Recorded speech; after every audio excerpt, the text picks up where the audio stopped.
Alrighty, ladies and gentlemen, fellas, welcome back into the NBA show. It is returning after the weekend. We take off and we focus on, just personal life. NBA, not so much going to be getting as much content outside of the projections on the weekend right now when the NFL is still going on, but a new week, right? We're going to be having NFL content, NBA content, maybe even some PGA content. Later today, I'll be going on the First Cut podcast. I'll be talking about this week's Sony event, the Sony Open for the PGA, their first fuller field event, if you will. But before we do that, we have to tackle this massive slate on this pre-recorded video. We'll be live later today, as always, during these weekdays at 4 p.m. East Coast time to answer your questions, to discuss more in depth if we get any more news about this slate. But it is one crazy slate. I hope you all had a fantastic weekend. We really have to jump right into this thing because I made a tweet last night and it's gotten a little bit crazier since then. 20 key players, I'll put up the tweet right now, basically 20 key players at the time of me tweeting last night have already been questionable or ruled out. We'll go through some of those players and touch on pretty much all of them, and we're going to be doing it somewhat swiftly so you know what's going on. But there's multiple teams right now, and if you just saw the other day, yesterday, the Boston Celtics had to cancel because they only had 8 players and they didn't even know if those players were going to be testing negative for COVID by today, right? So we had that team had to cancel games. We already have Dallas dealing with half their team with COVID issues, Philly dealing with half their team, if not more than that, with COVID issues and all their stars. And then you just have these general injuries, and more so injuries than usual because a lot of teams are playing on back-to-backs, so they're trying to rest people, proactively take rest. Guys are actually injured because they're playing more often than they're actually used to playing. So this season is just going in the shitter right now in terms of guys that are actually on the court in meaningful rotations. Like, we might be looking at 2 rotations today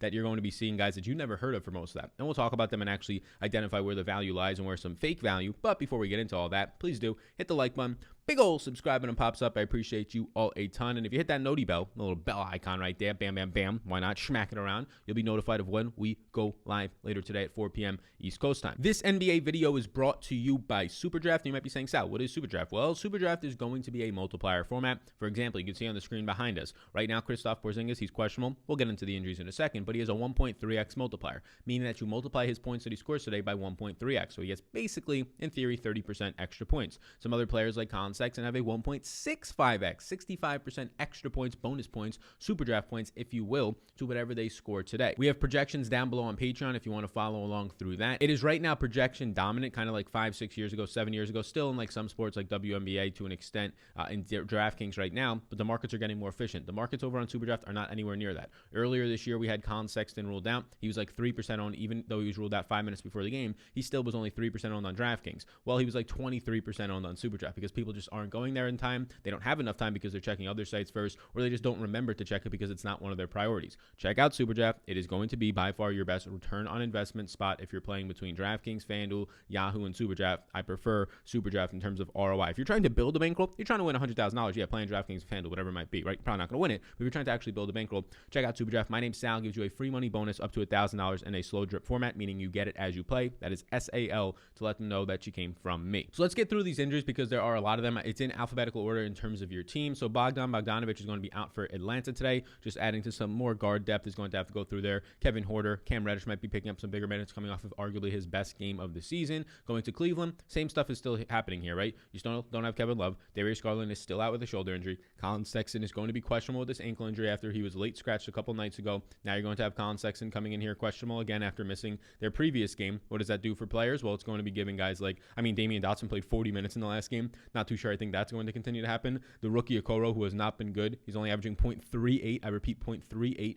fantasy points per minute so far this season. But you'll see a lot more usage when there's not going to be any Darius Garland or Colin Sexton on the court, going to guys like Cedi Osman, right? Larry Nance is still out there, but he's not going to be changing too much when you're standing next to a 40% rebounding monster in Andre Drummond. But Damian Dotson moves up to a 0.83 fantasy point per minute guy with a 20% usage rate. Stats coming from Add More Funds if you want to check them out. Cedi Osman as well will be another player. You'll get a little bit more usage out of some other guys if Sexton was to miss, but it's mainly probably going to be coming down to Cedi Osman and also Damian Dotson. Both of them somewhat in play, but neither of them priorities, even if Sexton was to miss. Moving over to Dallas now is going to be a team that is absolutely hammered by quote-unquote health protocols right now. Who is going to be out at this point? Maxi Kleber tested positive for COVID. He's in 2-week quarantine. Kristaps Porzingis, nothing to do with COVID, just his injury. He's on track right now based on the time frame they gave him to be coming back in mid to end of January, early February. Similar situation in terms of time frame for Kemba Walker from Boston. Another team that can use a player since they are down down so many bodies due to COVID right now, but he's going to be questionable with a knee. If he returns today, I almost can guarantee you that he's going to be on a minutes limit. This is a guy who was on a minutes limit last year most of the year. He was on limits in terms of not playing back-to-back. So if he was to return today, I mean, at most, I'd probably give him like 24, 25 minutes. I'm sure they're probably going to say he's going to play like 20 minutes or somewhere around there. So not really interested in him. If anything, he just kind of ruins some potential for some other value pieces on the slate. Jalen Brunson, Dorian Finney-Smith, and Josh Richardson, all of those guys right now who play big minutes for them, right? 32 plus minutes for Josh Richardson a game, 30 for Dorian Finney-Smith, close to 20 for Jalen Brunson so far. All those guys are not going to be playing today, including Maxi Kleber. Now, Maxi Kleber and no Dorian Finney-Smith means that James Johnson, who played in that last game upwards of 25 plus minutes and played very well, is going to become a value. The only way that I have interest in James Johnson, though, is if you continue to see, one, Kristaps Porzingis miss games. If Kristaps comes in and plays 22, 24 minutes, it really impacts the ceiling potential you get out of James Johnson, who might not play more than 20 minutes at that point. But Luka obviously looks great with all these guys out. James Johnson is somebody that I would turn to. Trey Burke is also a decent option. I mean, Trey Burke in very limited sample size. Tim Hardaway Jr. will see some more minutes, but Tim Hardaway Jr. is priced up to almost $7K. I could probably get away from that. Trey Burke only played 20 minutes in the last game, 21 to be exact, scored 40 plus points. I could probably get away from that. Maybe he gets a little bit more run now,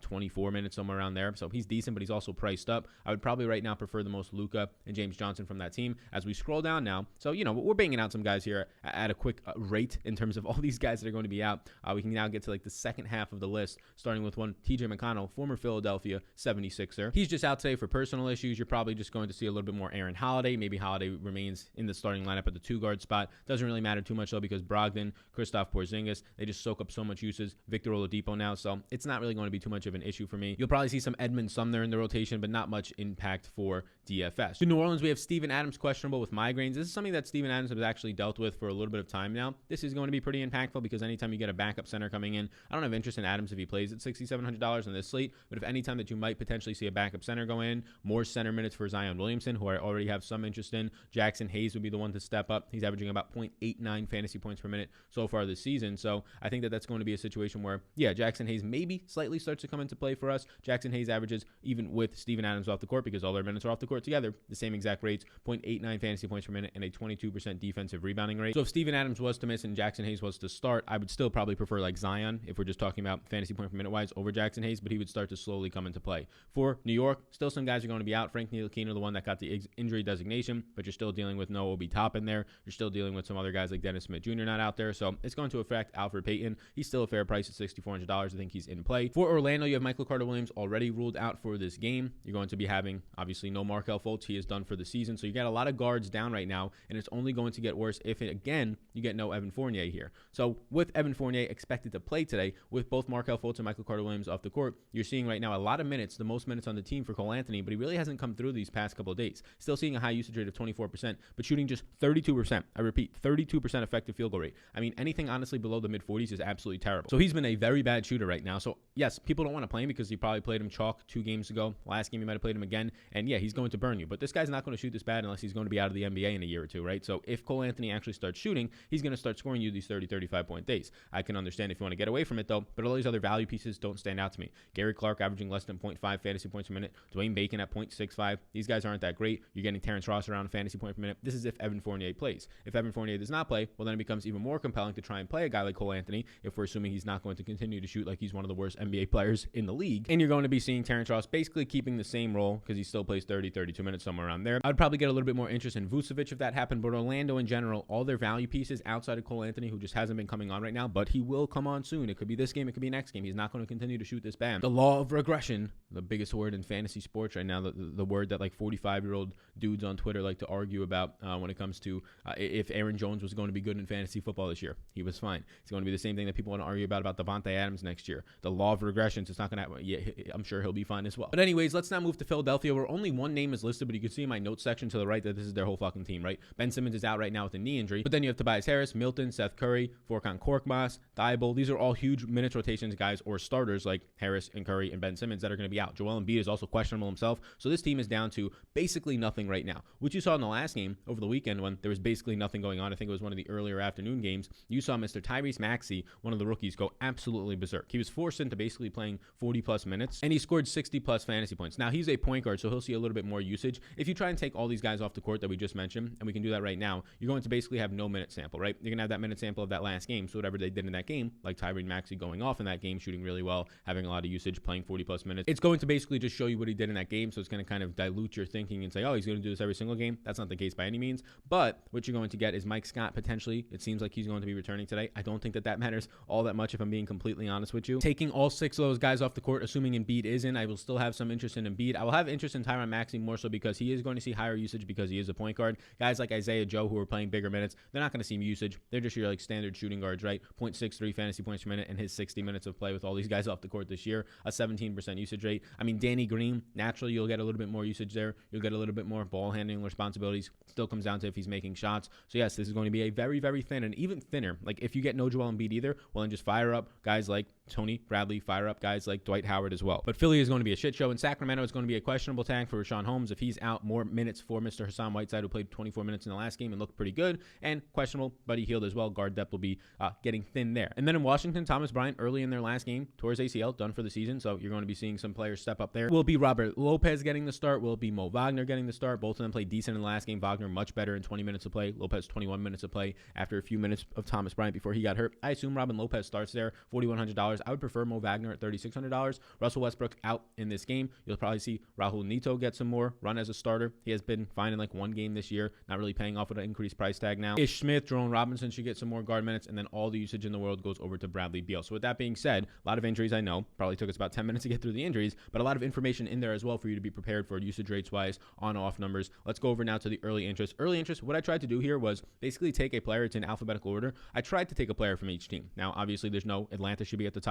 I didn't really see anybody from Atlanta that I thought was great value. I do think that DeAndre Hunter is playing fantastic right now, so that could be a player from Atlanta, but I tried to go by each team and find at least a player or two that I liked a lot. Based on my early baseline projections, minutes projections, a bunch of usage rate stuff that goes into there to get my player projections for the day that you can find every single day, updated up until the lock down below on Patreon, patreon.com/Sal_Vetri_. So you can check all that out. But we'll start up at the top right now with Mr. Lamello Ball. And Lamello Ball, this is going to be very exciting. Lamello Ball is about to enter the starting rotation. I mean, they can't keep going on without Lamello Ball being in the starting rotation, in my opinion, in Charlotte right now. We're going to see very soon Lamello Ball take over for Devontae Graham, who continues to start. Devontae Graham closed the last game as well, started the last game, and played 32 minutes. Lamello Ball didn't close the last game, but he kind of did. He was like on the court for like the final 4 minutes, and then he was checking in and out for whatever reasons, foul trouble towards the end of it a little bit, checking in and out because he was missing some shots. Lamello Ball did not start the last game, but he still went off. He's still basically averaging like 30 minutes a game over the last 4 or 5 games. He went off for a triple-double, 60-plus fantasy points. Yes, that price point is getting up there at $7,000, but we're expecting him to be the star player on this team. Gordon Hayward was that guy to start the season, but Lamello Ball is showing that he has arrived, that he's ready to play. Even if he's not going to be extremely efficient, that will come. The passing is absolutely fantastic right now. His, in terms of leading in offense and setting up plays, looks fantastic right now. If we just want to touch on what he's doing rates-wise this season, in 248 minutes of play, he's averaging 1.34. I repeat, 1.34 fantasy points per minute. That is obviously not going to continue, or at least unless he's going to be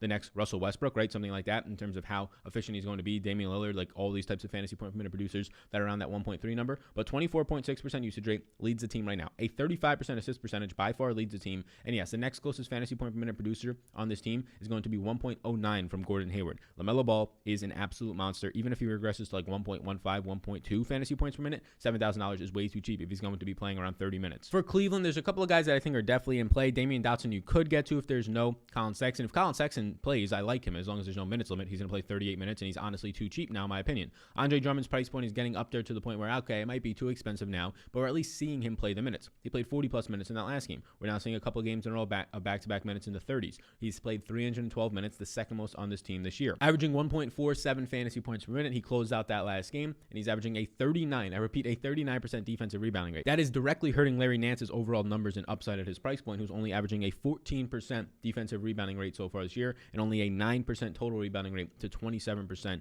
for Andre Drummond. So Drummond's in play. He's the cab that as of right now I'd get to the most. If Sexton is going to be in at that price point, I would prefer Sexton. Going now to Dallas, we already touched on James Johnson to a lesser extent, but James Johnson in that last game, because there's no Dorian Finney-Smith, there's no Maxi Kleber, so the big men's and the power forwards are just getting kind of washed out right now for Dallas. James Johnson in that last game played 26 minutes. He shot 4 of 6 overall. He had 5 rebounds, and he scored 28.25 fantasy points. I think James Johnson at $4,100 is a fine option, assuming that Kristaps Porzingis is going to miss as well. And then you get over to Luka Doncic, who has just been playing fantastic this year. And honestly, all these guys that are missing right now, none of them are high usage players. Like if in the last game you saw the rookie ended ended up started Josh Green next to Luka Doncic. But if you ended up seeing Trey Burke next to him, that could hurt Luka to a lesser extent because Trey Burke is a pretty good fantasy point per minute producer. Trey Burke has a nice usage rate of 20.7%. But Jalen Brunson's out, somebody that was 24% usage rate, second on this team, only behind Luka. You're still going to have Tim Hardaway Jr. starting. So nothing's really, in my opinion, going to change for Luka. He's averaging 1.55 fantasy points per minute. I actually think he's closer to a 1.65 fantasy point per minute producer on the season when you don't see Kristaps over a longer sample size on the court. So Luka, if anything, might be a little bit underpriced still. So Luka's in play for me as the top pay-up option if you're choosing between guys like Luka. If you're choosing between guys like Luka and Giannis today, there's no Westbrook on this slate. If you're talking about the 10K plus range, it would be Luka for me right now. It's hard not to like what you're seeing out of some of these indie studs, mainly Domantas Sabonis and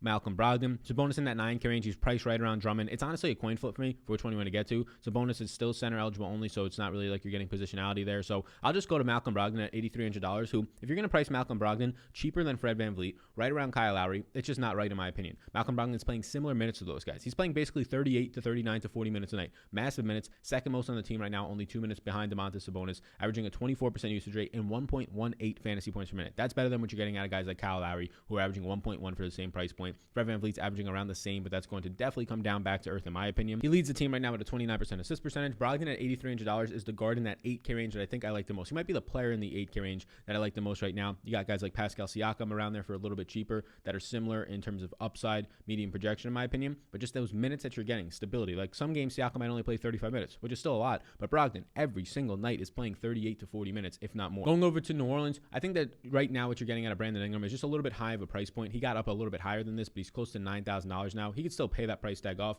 but I'd rather go down to, depending on what happens with Steven Adams, you can go up to the backup Jackson Hayes, but I think it helps Zion more either way. Zion right now averaging 1.14 fantasy points per minute. I think by the end of the year, that probably hits 1.2. He's averaging right now a 30% usage rate, which is the highest on the team, and a 16% defensive rebounding rate, which is only going to come up as well, right? You got guys like Josh Hart on this team, a very good rebounding wing player. He's averaging like a 28% defensive rebounding rate. You're going to see Zion getting a little bit more active in the rebounding space. That's what's basically separating the price between Ingram and Zion right now. Ingram's best just peripheral stats are assists at 29%. Zion's are just rebounds, and they're just nowhere near that 20+% that they should be. So Zion at $7,800. I could probably just stay away from New Orleans in general today unless some news breaks, but he would be the one player that I would go to. For the Knicks, still down a bunch of guards, so you're going to get Alfred Payton in play for me still. He's still going to start, and in most games that stay close, play 30+ minutes, average around 1 to 1.05 fantasy points per minute. For Orlando, some things might change, but this Orlando team is pretty weird. So we'll scroll up here so you can see Vooch on the screen. The Orlando team is pretty weird because all their value basically stinks. Like Cole Anthony, we went pretty much in depth that I think he's going to continue to get minutes. He's going to continue with no Marco Fultz, and it's only going to get better for him. And if there's no Evan Fournier, it continues to get better. They're already lacking depth with no Michael Carter-Williams today. So I think that Terrence Ross slowly starts to become in play for GPPs only. He's kind of at a fair price point.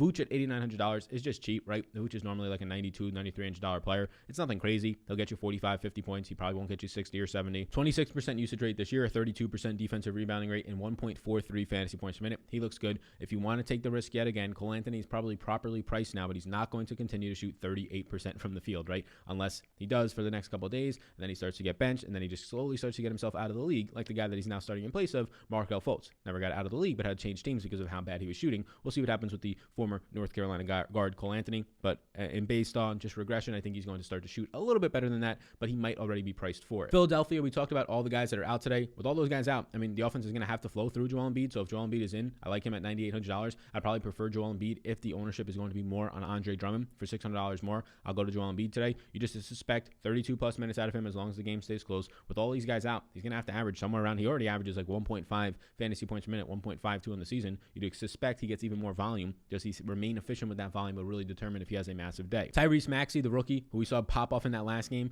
I assume Tyrese Maxey starts at the point guard position today. You'll probably see some Danny Green increase minutes too. So guys like Tyrese Maxey at $4,700 offer some really nice value with all these guys out. We already have news that there's no Tobias Harris or Curry or Korkmaz or Thibault, right? Any of these guys are already out. No Ben Simmons either. So I think Maxey probably plays 32+ minutes yet again today, and that's going to lead to a nice value option for you. I assume ownership will follow it. If you're going to Phoenix, all these guys up top in Phoenix at similar price points, Booker, Chris Paul, Ayton, they basically have all looked the same today. They've been playing fine, but they're cutting into each other too much at this point. I do think that Booker will slowly start to increase as he has over the last couple of days as he's playing better. I think that Chris Paul out of the three of them at $7,200 is the one that offers you the most upside. Pretty consistent, hard for him to kill you at that price tag, but can give you some upside if he has a big assist game, double-double into the 40s and 50s. But the guy that I like the most there, and maybe he's just getting a little bit more minutes because Jay Crowder has dealt with foul trouble these past couple of games, but it seems like the minutes are pretty stable either way, is somebody who was coming on late last season after he came back from his injury. But Cam Johnson at just $4,200. The thing that I like about him is he is small forward eligible on DraftKings, so you can get rid of a pretty bad position there, shove him in there, and he's getting big minutes as of late, or bigger, right? This is a guy who's been basically playing 20 to 22 minutes a game. Last 2 games, 27 minutes, 29 minutes. Last couple of games, he scored over around 25, 26 fantasy points per game, and now he's just $4,200. Again, is it because you see some foul trouble, 4 fouls and 5 fouls, and 2 of the last 3 games for Jay Crowder? A little bit of that, yes, but Cam Johnson is a good player that he at least has a floor, probably around the 22-minute mark in this offense, which can still get you there if you were to play it. He's playing very good this year with 0.96 fantasy points per minute and averages around a 20% overall usage rate, so he's not a standout smash play. I'd rather Tyrese Maxey, but he is somebody that probably goes a little bit lesser known and lesser owned today. You go down a little bit more, Jusuf Nurkic is going to be a staple of this show, staple of this program, I think, because look at what Jusuf Nurkic has done this season. In basically any games where he gets his full minutes, and why is he not getting full minutes? Sometimes it's foul trouble, but the far majority of the time it's blowouts. Portland is playing in an uncharacteristic amount of blowouts so far this season. One, because they're a bad team, but they're also doing a lot of blowing out on their side. Nurkic at $6,600 for an $8,000 plus player. Yes, this is an $8,500 player when the games stay close. Look, he's played 23 minutes and he still got you 35 fantasy points. He played 23 minutes. Why is this happening? Because they won their last game by 26. The game before that, they won their game by 18. So he's not getting his fourth quarter run. He's not getting his final 6 minutes of play when he should be playing 30 minutes, 32 minutes a night, right? He got your 30 fantasy points when he only played 23 minutes. Then they end up winning by 3. He plays 28 minutes. He gets in foul trouble in that game, sadly, so you don't see the 30 plus, but he gets you 38 overall fantasy points at $6,400. Nurkic is somebody that's not getting his full minutes. The game before that, 23 in a blowout, 18 in a blowout, 23 in a blowout, right? This guy cannot see his 30 plus minutes. He's only seen it one time this year because every single game this season, besides 3 games, have blown out for Portland. That is crazy. In those games that don't blow out, he's getting you 35 fantasy points, he's getting you 38 fantasy points, and he's getting you 37 fantasy points. This is a very good player. Obviously, the odds are right now early in the season that they're in a bunch of blowouts. This matchup against Toronto today, if anything, I would say that Toronto would be doing the blowing out of Jusuf Nurkic in the Portland Trailblazers. That is the concern. Nurkic is basically locked into 23 minutes, his 3 quarters of rotation, getting basically 7 to 8 minutes per quarter. If he can just get some of those last minutes, some of that closing lineup minutes, he's going to be a very good value at $6,600. It's basically baking in blowout risk, and I don't like doing that all that much, so I like this price point on him. Marvin Bagley is fine. He's gotten to start at the 5 because Rashawn Holmes missed the last game. If Rashawn Holmes misses again, I'll have interest in Bagley because starting at the 5 long-term, I think, is his normal position. I like that a lot for Bagley as well. Easier points, and at $5,700, it's just too cheap. If Rashawn Holmes is active today, well, then you're going to have no interest in Hassan Whiteside. So if Holmes is out, Whiteside probably plays. He played 24 minutes in the last game, 20 to 24 minutes. He's cheap enough to be in play on this type of a slate. But if you get Holmes actually in and active, no interest in Whiteside, who probably sees like 10 to 12 minutes of play, if that, and then lesser interest in Marvin Bagley, who will start to slide back to the 4, where he has not been as great this year, and he's actually been frustrated, and his dad has come out on Twitter and basically said, like, trade my son or put him in the right position, which is not great for Marvin Bagley's looks. But if Holmes is active, both Bagley and Holmes are actually in play for me at their price points. I might lean a little bit more towards Holmes if we have news that there's not going to be any minutes limit. For Toronto, I prefer Pascal Siakam right now just at his cheapest price point over Fred VanVleet, who I think you're buying at a high point. I think right now you're getting the average and fair price point on Kyle Lowry, and then I think Pascal Siakam, if anything, is a couple $100 too cheap. So I like Pascal Siakam still playing major minutes, seeing about 36 minutes per game this year and a 25% usage rate. Chris Bouchard, $6,000. He's honestly getting up there in price to the point where we might have to go, okay, unless this guy starts playing 28 minutes, we got to get away from him. But it's really hard to say that when Chris Bouchard is averaging 1.39 fantasy points per minute so far this season. And now his minutes are increasing, right? He's been actually starting in a couple of these games. He played 24 minutes in the last game and he scored you 30 plus fantasy points because he's just that damn good. A 20% defensive rebounding rate, 1.39 fantasy points per minute. It basically just comes down to how many minutes is Chris Bouchard going to play on the court today. If you can project him for 24 minutes, he's going to look pretty decent still at $6,000. Yes, the price point is coming up, but it's hard to ignore. And also, there's a ceiling to his minutes. 29 minutes in the prior game to that, right? So he plays 29 minutes, scores 49 fantasy points, 24 minutes in his last 2 games, and then he gets 37.5 fantasy points. As long as he starts or continues to be somebody that's going to be in this rotation, you're probably seeing 24 plus minutes of play because he is excelling and absolutely dominating when he's on the court. And the other guy in that rotation is Aaron Baines, who is doing the exact opposite right now. So Bouchard, $6,000. His 1.85x multiplier in Superdraft, the presenting sponsor. Again, use the code SAL. What are you waiting for? SAL to get a free money bonus up to $1,000 Rooskies. Also looks pretty damn good over there. And then the final team that we could touch on is going to be the Washington Wizards in this one. The Washington Wizards are going to be without Russell Westbrook today. No Thomas Bryant. So what do I like? Well, I like Bradley Beal a lot without Russell Westbrook today because basically this season, whenever one of them is not on the court, you're probably going to be playing the other one or at least have a lot of interest in the other one. So with no Westbrook on the court, you're also going to see more rebounding upside, right? So that would help Thomas Bryant, but again, he's done for the season with an ACL tear. So this season without Russell Westbrook on the court, what you're getting, I'm not going to take Thomas Bryant off as well because then you're not going to get a big enough sample, but without Russell Westbrook on the court, you're getting Bradley Beal to average 1.63, a massive number, fantasy points per minute on DraftKings. You're getting him to average right now a 26% assist percentage. At $9,900, Bradley Beal, he's probably in that range of if Joel Embiid plays. Those two guys are probably my 2 favorite expensive players or pay-up options on the slate today. Earlier, I mentioned that Luka was for my 10K plus range between Luka and Giannis, but if we're just talking about paying up in general today, it's going to be looking like Bradley Beal, probably right there, 1A, 1B with Joel Embiid for me. And then Mo Wagner. So I do think that Robin Lopez probably starts today. Maybe that gets him 24 minutes of play, splits it with Mo Wagner. Maybe they go small for some of the minutes with Rui and give Mo Wagner 20 minutes. Robin Lopez like 23, 24, and then Rui gets a couple minutes at the 5. I think that a lot of these guys are in play today. I really don't want to be chasing Raul Neto, right? The guy's probably going to be starting in place. He has the past couple of games for Mr. Russell Westbrook. I think he's fine if you wanted to get there. The rotational minutes for guys like Ish Smith. If Ish Smith starts, I'd be more interested in going there. But the rotational minutes for guys like Ish Smith, Jerome Robinson will come up, but probably won't be interested in them. What I'm probably going to be most interested in is Bradley Beal. Rui is fine. Davis Bertans still seems to be on some sort of a minutes limit, so don't feel comfortable going there. And then between Mo Wagner and Robin Lopez, I mean, Mo Wagner to me is just a better fantasy player, if not the better real-life player. If he starts, smash play at $3,600. If he doesn't, you're probably trying to get some sort of value out of 20 to 22 minutes of play.